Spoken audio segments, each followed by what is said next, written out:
Wasserman alav shalom was a fire.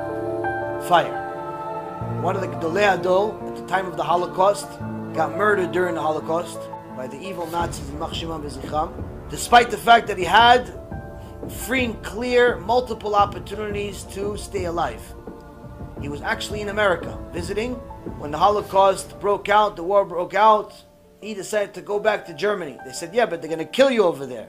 He says, all my students are in Germany. I'm not going to leave my students at the time they need me. They're going to kill you. I'll die with my students. So now Rav Wasserman was a Ish Kodesh. Fire came out of him. Fire. Mamash, Hadruach Kodesh. Before this murder, he was one of the Gedolei Adol, and at one time was looking to raise some money. It was a very, very poor situation for his yeshiva.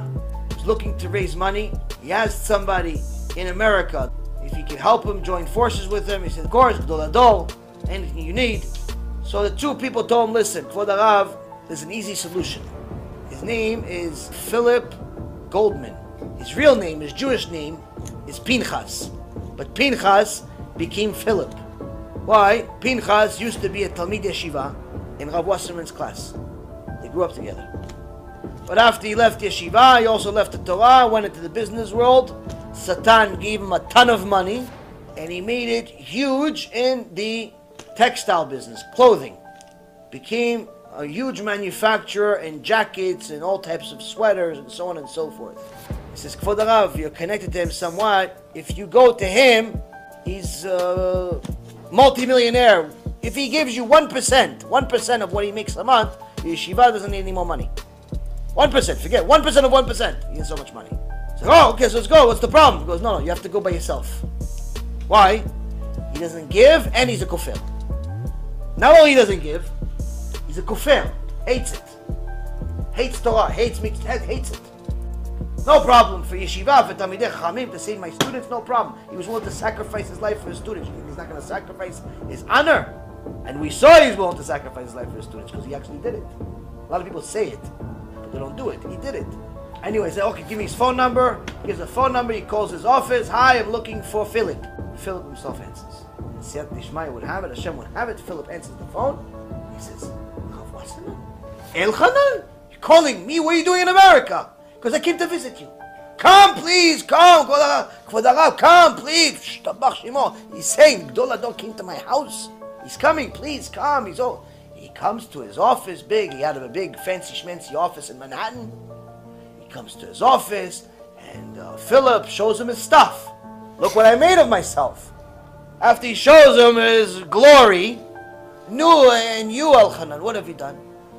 He says, well, me, I studied over here, and then I studied in this Rabbi, Eventually I went to study under the Chafetz Chaim, became one of the Chafetz Chaim students.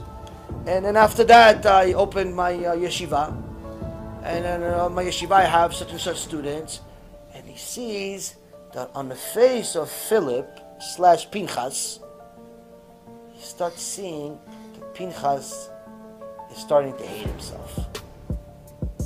Why? Because Pinchas sees that his world is this, but he has no Torah. He used to be in the same class as him, but there's no Torah. So Pinchas says, okay, so, Zaku Baruch. Okay? So, Kvod Harav, why'd you come? Why'd you come to America? So I came to see you. Kvod Harav, you came to see me. No, why? Why'd you come to see me? There's no way. You came all the way from Lita over here just to see me. Okay, no, I'll tell you the truth. My jacket, one of the buttons on my jacket, it's coming off a little bit. And if someone sees the button fall, it's like Chilul Hashem. Philip looks at the Wasserman and says, where? Button? Yeah, the button. Yeah, look, the button. It's falling off. The button over here is falling off. You came all the way from Lita for the button? He goes, yeah. He goes, you think I'm a fool? He goes, no, I'm not a fool. What, the button? Look, the button is falling. What? The button is falling. It's Chilul Hashem. You have somebody? Can you help me, please? Can you do me a favor? Help me with the button? He doesn't know what to do with himself. He goes, yeah. He tells one of his employees, come, fix his button. 2 seconds later, he fixes the button. He goes, okay, fine, the button. But Bemet, why'd you come here? He goes, that's it. Baruch Hashem, thank you very much. That's it. That's it. He can't sleep. He calls, he finds out where he is. He gets him on the phone at 2 o'clock in the morning.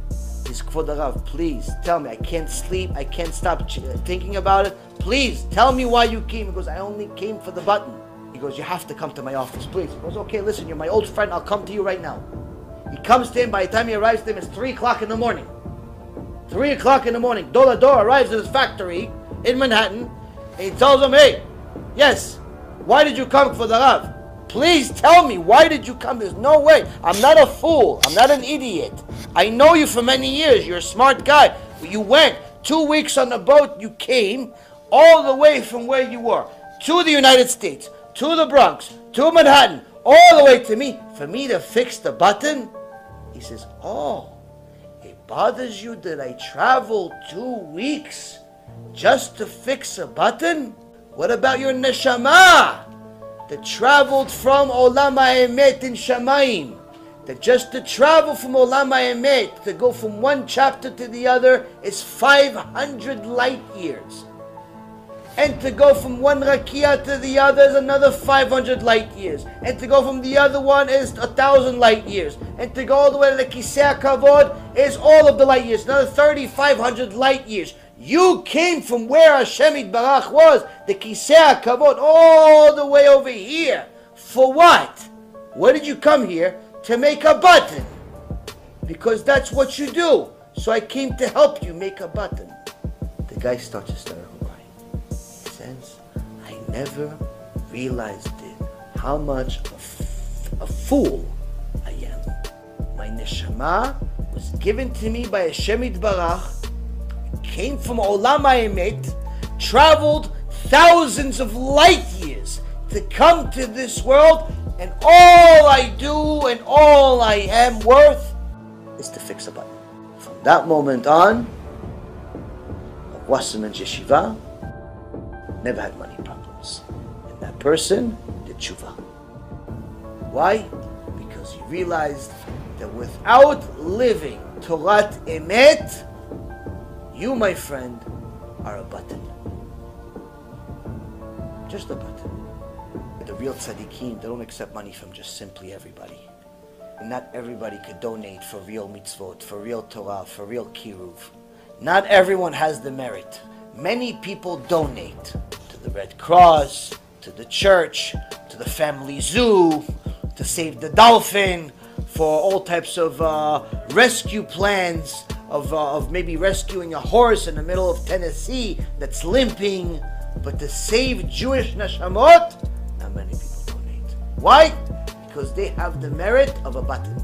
They may have the bank account of Rockefeller, but the merits of the button. We have to look in the mirror every day and ask ourselves, am I more than a button? I have to read this Mishnah over and over and over again until the Tshuva. Why? Because I haven't succeeded in becoming the best Talmid. What's the best Talmid? He's the one that's able to look at everything, take out the falsehood, and only stay with